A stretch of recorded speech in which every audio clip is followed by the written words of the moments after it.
Hey everyone, it's Eric, and it's time for our Icelandic thing of the day. My forehead is really shiny today for some reason. So today I wanted to talk about numbers and some of the interesting things that happen with Icelandic numbers. One of the hardest things about Icelandic numbers for me is that you conjugate Icelandic numbers according to linguistic gender, but only for the first four, 1, 2, 3, 4. So looking at the number for looking at the word for number 2, for example, you have masculine tver, feminine tveir, and neuter tvo, and also the genitive tvegia, but we'll get to that. It's like that for the first 4, and then after that, there's just one word. So you have to worry about 3 different forms for these first 4 numbers, and then after that, smooth sailing. What's interesting about that is that in the counting system, they do, literally they say, for instance, if you wanted to say 27, then you would say tutugui, which is 20, og, which is and, sio, which is 7. So tutugui og sio is 27 in Icelandic, which means that if you want to say 22, then you have to say tutugui og tver or tveir or tvo, based on the gender of whatever it is you're talking about.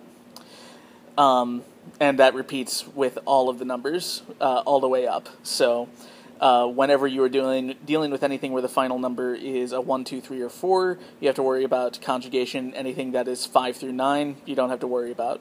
Why that only exists in those 4 numbers and not all 10 of them, or none of them, who knows? Maybe someone who has gone really, really deep into Icelandic language history.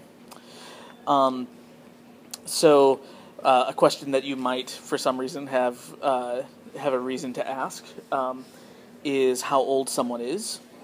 So, and that depends on the gender of the person whom you're addressing. There's no question about what you say to people who consider themselves outside of the gender binary. I'm guessing that most linguistic textbooks have not quite decided to tackle that issue yet.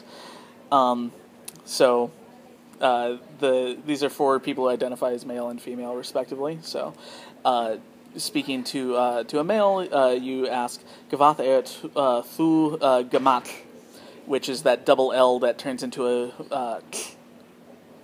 I think I've been calling that a click. My fiance, I think, disagrees with me or calls it something else. And if you are speaking to a woman, then it is "Hvað ert þú gömul." And then the proper response to that is "Ég ert," however old you are, "ara gamall" for a man, and "ara gömul" for a woman. So in my case is "Ég ert tutugui og sjö ara gamall," which means I am 27. And thankfully, I'm not going to be 31, 2, 3, or 4 for a little while, so I don't have to worry about conjugating that. Thank God. Really, that's small potatoes in comparison to the sheer madness of all of the noun and verb paradigms I need to memorize by Friday. So I'm going to get back to that. Hope you all enjoyed the video. Thanks for staying in touch. Love you all. Bye.